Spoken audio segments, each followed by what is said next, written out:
If you haven't drafted your fantasy team for 2024 as of yet, then you've come to this video because you're trying to put a strategy together that can't miss. So let me go ahead and help you out with that. And regardless of what size league you play in, this video is going to be exactly what you need, because I'm about ready to dive into mock drafts and strategies that you need to be shooting for in 10, 12, 14, and 16 team leagues. I'm a headliner.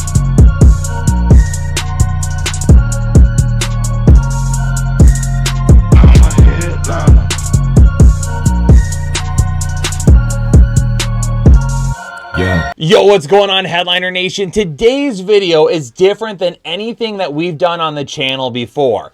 We've done mock drafts for you before, but today's video is going to be going in depth for mock drafts that I've done for 10, 12, 14, and 16 team leagues. And you know what? If one of those league sizes don't fit what you need, there's timestamps in the description below. Go ahead and jump to the portion of the video that's going to fit you best. But I've done a mock draft for every single one of those formats. I'm going to go through every single one of those mock drafts to start in this video. And then at the end of the video, I'm going to put all four teams next to each other so you can see the difference in how I drafted and how the number of teams in your league will affect where guys may land in the ADP. And for the purposes of today's video, this is what the mock drafts were set up to look like. I did mock drafts for 10, 12, 14, and 16 team leagues that have half PPR scoring. And then for roster construction, we kept it pretty simple. One quarterback, two running backs, two wide receivers, one tight end, and then two flex positions. A lot of people out there play in leagues where you can start three wide receivers now. That's why I put in two flex spots. So if you want to see, hey, I would end up only having one flex spot and would have to start a third wide receiver, then you could adjust a little bit to see that in this video as well. But for the purposes of today's video, I'm going to be focusing on an early round draft strategy. Now, if you don't have a pick in the early first round and you're drafting in the middle of the first or the end of the first round, let me know down in the comments below. If this video turns out to do well and is getting a ton of views and there's people leaving comments saying, hey, I need this same exact format, but I need it for where I'm going to draft, then I'll go ahead and follow this video up with two more. But I need to know from you if you want it. Leave it in the comments down below. Make sure you hit the like button, subscribe if you're new here, and let's talk about my 10-team mock draft to start. Obviously, in a 10-team league, my team is going to be loaded, and you see that right here. We kick off the draft in the first and second round by going RB heavy because I knew that my next two picks could be super solid wide receivers that I would be just fine with. We're going to take the high upside of Breece Hall. We're going to take the touchdown potential of Derrick Henry. Then we're going to go with Mike Evans and his big playability, and then go safe in the fourth round with the target share of Michael Pittman Jr. in Indianapolis. Round 5 is a little bit of a dart throw. We're going to go with Cooper Kupp. There absolutely could be some high upside plays to begin the season with no Puka Nacua if he's not 100%. As the season wears on, obviously Cooper Kupp could end up dealing with some injury issues like he has as of recent. But in a league where I'm starting two wide receivers for sure, Cooper Kupp could either be a solid number 3 starter for me that could easily be replaced if he ends up going down with an injury. Now, you have to start two running backs, but I could start up to 4 in this format with two flex spots and give me all of that potential volume. If I'm in a week where I need fantasy points and I need to chase the floor, then I could go ahead and go with my next two picks with David Montgomery and Ramondre Stevenson. But again, if Cooper Kupp in this format gets banged up, I can play 4 running backs. If he's not and I need the upside, then I play Cooper Kupp over Ramondre Stevenson. So far, so good. My tight end, though, is going to be Jake Ferguson, a guy that we feel like is going to break out in Dallas this season with the amount of targets that he could get as the number 2 target behind CeeDee Lamb. Now, there's always an opportunity for me to establish a little bit more depth at the wide receiver position instead of trying to establish depth at the running back position. But I decided to go with a running back here instead and go with Tony Pollard is my RB5. I just felt like, hey, I only have to start 2 wide receivers. If I start 3, I like who I have. So let me take a dart throw at some high upside guys a little bit later on in this draft, and let me really focus on establishing some solid RB depth in case I'm dealing with injuries. Brock Purdy is going to be just fine as a QB1. He's definitely a top 12 potential, and he's got all the weapons around him to be established inside the top 12 all season long. Now, a lot of that could depend on Brandon Ayuk, and as of this recording, Brandon Ayuk is still in San Francisco. By the time this comes out, maybe that changes a little bit. And if it does, I may back off on Brock Purdy a little bit as well. I could cool on him and move him outside my top 12. If that were to happen, then I may focus on taking a quarterback a little bit earlier in this draft format. Considering it's only 10 teams, you could take one a little bit early, but you're going to get pretty good value anywhere you decide to draft one. Jameson Williams is going to be my wide receiver 4. He's got all the upside in the world in that Detroit offense, and he may not give you consistent production, but if you're using him for an injury that you may have or a bye week that you may have, you're not going to be able to find too many guys drafted this late with that type of upside. All of the reports coming out of training camp right now are that he looks awesome. All the videos coming out of training camp right now, he's making extraordinary plays. Jameson Williams is set up for a huge year. I'm going to go with a backup tight end and Dalton Schultz, just to have that guy on my roster that if I end up needing to move Jake Ferguson out for any reason whatsoever, I could end up having a guy that doesn't have a ton of upside because he's got so many guys with volume around him, but he is somebody that could score at the tight end position on a weekly basis. That makes you a tight end 1. Screw it. We're going to go with J.K. Dobbins as our running back 6 here. Why? Because who cares? If the guy gets hurt or isn't a beast this season, we throw him to the waiver wire. There's going to be plenty of players to pick up in this type of format. But he's your RB6. Maybe he does pop off. Maybe he has some good matchups, and you want to throw him in as your second flex, especially if you deal with an injury or any type of a bye week. This late in your draft, take a shot on some guys with upside. That's exactly what I did with Xavier Leggett after that. Definitely a guy with some big playability and will not be consistent just like Jameson Williams, but in that Carolina offense, he's going to see some big plays and he's going to score some big touchdowns. And finally, I end my draft with the Detroit Lions defense. I'm going to draft my Lions this year extremely late if they're available. I think that defense is going to be much improved this season. I don't think they're going to give up as many yards, and that front 7 of Detroit's defense is going to get after the quarterback just as well as they did last year. Hopefully, it just leads to a few more sacks. Now, 2 things that I want to clarify before we move on any further. In these formats, I'm going to draft some backups, and sometimes I'll skip on some backups. It just depends on the type of league that you're playing in. In a 10-team league, typically you're not going to have to draft a backup quarterback or a backup tight end, and you really don't need to focus on a kicker or a defense either if you don't want to. There's going to be plenty of guys available on the waiver wire because not as many teams are going to end up grabbing them up. But also throughout this video, I'm going to show you the portions of the draft in which I'm in. So for right now, I'm showing you in a 10-team league the first 3 picks of the draft. And in that way, you can get a little bit of an idea that, hey, maybe this guy won't be available for me, but maybe team 2 drafted after Kyle, they took a player that I liked a little bit better. I'm going to go ahead and draft them instead. And as we get into deeper leagues, I'll go ahead and expand how many teams that we're looking at. All right, let's go ahead and move on to our 12-team format. And in this mock draft, I decided to take the number 4 overall draft position. Now, I ended up starting very heavy on the running back side here, and it's just kind of how things fell to me. Mike Evans, I wanted to go with him as my number 3 pick, just like in my 10-teamer, but it didn't end up working out here. This draft ended up probably being my least favorite draft of all the mocks that I did for this video. And you know what? I think it's good to show a mock draft that I'm not happy with, so then you can see the difference between some of the guys that I drafted that I liked, and then a draft strategy that honestly just didn't end up working out for me. And I fully understand that my wide receivers could be the downfall of this team. My running backs are going to be absolute studs. I decided to go with Breece Hall and Derrick Henry again, but I switched it up with Isaiah Pacheco in the 3rd round because I just didn't love any other wide receivers there. Now, Devontae Smith in the 4th round is not my favorite, and I have made it known that I am not a Devontae Smith truther and that I don't believe in having him as your wide receiver 1. But I needed to find some upside. Even if it's a guy that gives me inconsistent wide receiver 1 numbers, I know Devontae Smith could still give me some wide receiver 1 numbers. And at this point of the draft, I needed somebody at the wide receiver position that could give me some upside.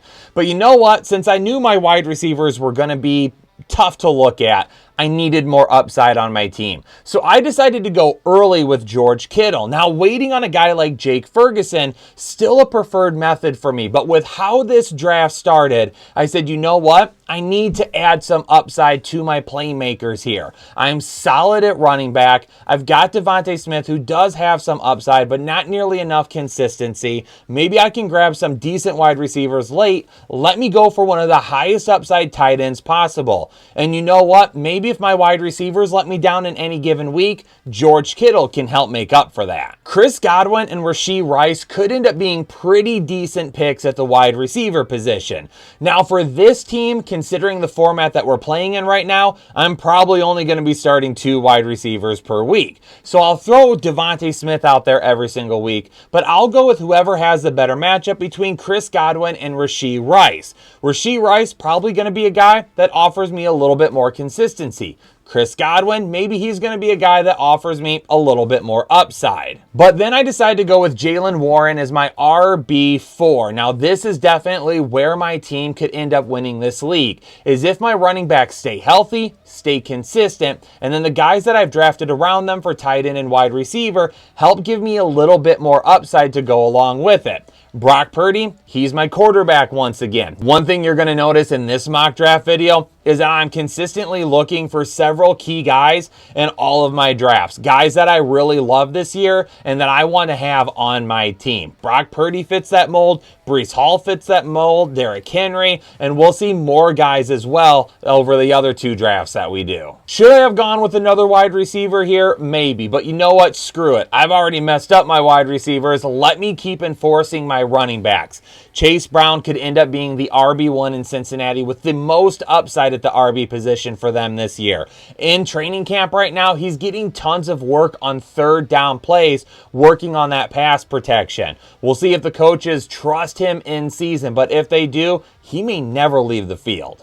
I go for a couple of high upside dart throws here a little bit later in the draft. Khalil Shakir, hopefully he's a guy that just sees enough targets. Josh Palmer, hopefully he's a guy that just sees enough big plays.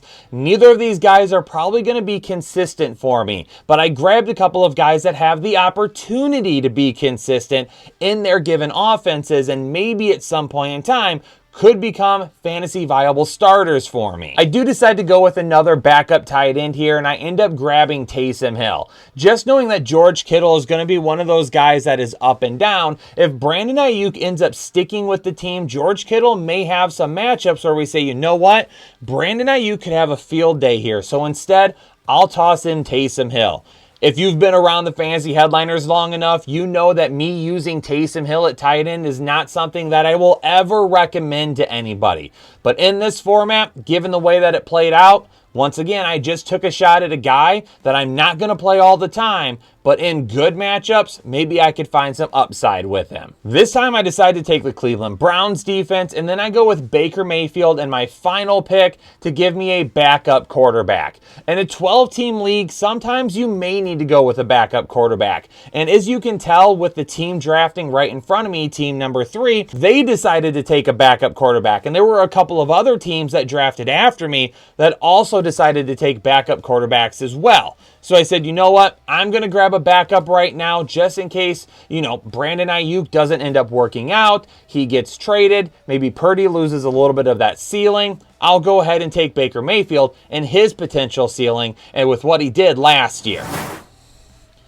All right, let's go ahead and jump into our 14-team mock now. And in this mock draft, I slid myself back to the number 5 overall pick. I don't understand how the people I'm drafting with allowed me to get Breece Hall consistently at every single pick of all of these mock drafts. But Breece Hall right now is my number 4 overall player. It's Christian McCaffrey, Tyreek Hill, CeeDee Lamb, and then Breece Hall. So I'm drafting him literally everywhere I can in these videos. Now, Mike Evans in a 12 and a 10 team league, he's going in the 3rd round, but I knew in this format here with 14 teams, I was going to have to take him in the 2nd round.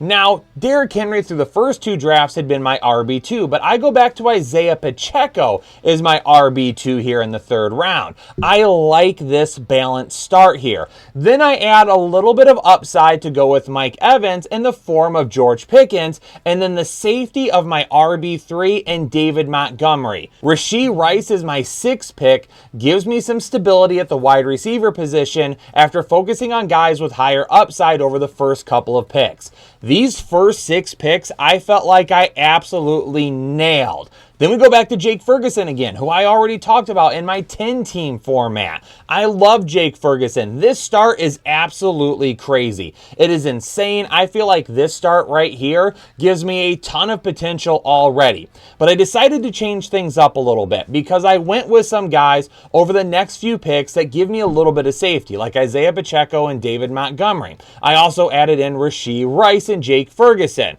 I wanted a little bit of upside at the quarterback position, so I went with Jaden Daniels and his potential upside as a rusher. If he scores maybe 8 to 10 touchdowns on the ground this year, he could really find himself inside the top 12 quarterbacks. I decided to build a little bit of depth at the running back position, and both of these guys may not be depth for me later in the season, but my hope is that they can help me get through the bye weeks. Jerome Ford definitely going to be the starter for the first 4 weeks of the season for Cleveland until Nick Chubb slowly starts to work his way back in. And then Chuba Hubbard. They've already mentioned in Carolina that Jonathan Brooks is not going to play much to begin the season. He's not going to play in the preseason at all, and he's going to be worked back slowly this season. Because of that, Chuba Hubbard could end up being a really good depth piece for me. I decided to go a little bit of upside with Dontavian Wicks, and I really don't find myself drafting any Green Bay wide receivers because it literally could be any different Green Bay wide receiver in any different week as the wide receiver 1.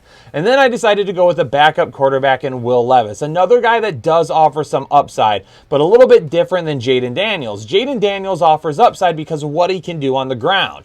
Will Levis offers upside because what he can do through the air is one of the best deep ball passers in all of football last season. Now, my next 3 picks, really all kind of shots in the dark. Once again, I do draft a defense. If I find myself needing to pick between a defense and a kicker at the end of the draft, I will go with the defense more times than not. Jermaine Burton, he gives me some upside. Big play in week 1 of the NFL preseason already. Definitely could see that showcased more often this year. And then I go with Malachi Corley. I've talked about him a little bit this offseason as well. He could end up establishing himself as the wide receiver 2 with Aaron Rodgers there in New York. And if that happens, he could end up providing some Deebo Samuel-like upside on any given week. All right, for those of you that are taking on a big league, the challenge of a 16-team league, let's talk about a draft strategy for you. Now, I decided to move myself all the way back to number 6 overall here, so you could really get a feel for what the beginning of a 16-team mock could look like. And another reason why was because I've drafted Breece Hall in every single mock draft so far. Let me go ahead and start with Amon-Ra St. Brown. Breece Hall has to be off the board at this. Nope, he wasn't. They still let Breece Hall fall to me at number 6 because wide receivers went so early. Once again, ladies and gentlemen, if you're letting people get in your head about the wide receivers being the way to go early, just stop. Just stop. You need some running backs early. Breece Hall, I go with him once again in this mock to start. And my thought process once again was going to be taking Mike Evans, but he was gone. And you can see the guys that were really left for me. I could have went with the safety of Isaiah Pacheco, or I could have went with the inconsistent upside of Nico Collins, or Jalen Waddle, or Stephon Diggs, or Cooper Kupp. I just didn't feel comfortable enough drafting any one of those guys over Isaiah Pacheco, when Pacheco can give me a really nice floor, especially in a 16-team league. You need to have consistency. Teams in larger leagues are going to have trouble finding consistency because the rosters, by the time you get to the end of your draft, you're really throwing darts all over the place. And sometimes you're going to be starting guys that are going to be super inconsistent because they're not very high up on the depth chart. So at the beginning of your draft, you have to rock the consistency in a larger league so your team isn't getting left behind in points because you're starting guys that just aren't getting you enough points. So that's what I did to begin this draft. The consistency of the running back positions. Once again, adding in David Montgomery as my RB3 because I've already told you many times this offseason, I absolutely love him. But I went with the potential upside of Terry McLaurin and DJ Moore. Those two guys as my wide receiver 1 and 2 could end up working out just fine. And once again, like I talked about in other drafts, I decided to go with the running backs heavy at the beginning of the draft, and then to kind of offset the safety that I have with my starting running backs, I tried to grab a couple of wide receivers that had upside to help me there. Now at this point for the tight end position, a lot of people went super heavy with tight end early in this draft. And because of that, I found myself saying I either needed to go with David Njoku here, or I was going to find myself with not a whole lot left to pick in the next couple of rounds. So once again, I shoot for some upside and I go with him. And just like in my 14-team draft, I once again really focused on making sure that I had good running backs, good depth at the running back position, and then took dart throws at some potential high upside wide receivers later. Jaylen Warren, Chase Brown, both of them could end up being starters this season.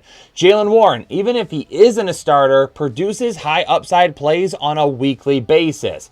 I'm not going to be able to start all 5 of these running backs, but being able to start 4 running backs would really help make up for the inconsistencies that my wide receivers would bring. Now, Xavier Leggett, I already took him in a draft previously. I like his potential upside. Jalen Poole could end up being a really good PPR player this year. This is the one shot that I took at a wide receiver where I wasn't as focused on the upside that he offered, but maybe the consistency of a few more targets without there being a true wide receiver 1 in that offense as of yet. In a 16-team league, I'm absolutely going to back up my quarterback, and I went with Will Levis here. In a 16-team league, if you find yourself with an injury, especially considering people are going to have to pick up and drop quarterbacks during the bye weeks, you almost have to draft a backup quarterback to ensure that your team doesn't get screwed over later in the season. Rashad Bateman, there was a lot of talk about a potential breakout for him this year. How good does he end up doing? How much upside does he end up offering us? I'll take a shot later in the draft. And then I go with a backup tight end that has upside in Jonnu Smith, my Detroit Lions once again for my defense, and then I dart throw a guy like Dylan Labe for Las Vegas at the very end. He's a guy that is getting a little bit of love right now. I'm not a big fan of Zamir White. I think Labe at some point this season could end up seeing a few more touches.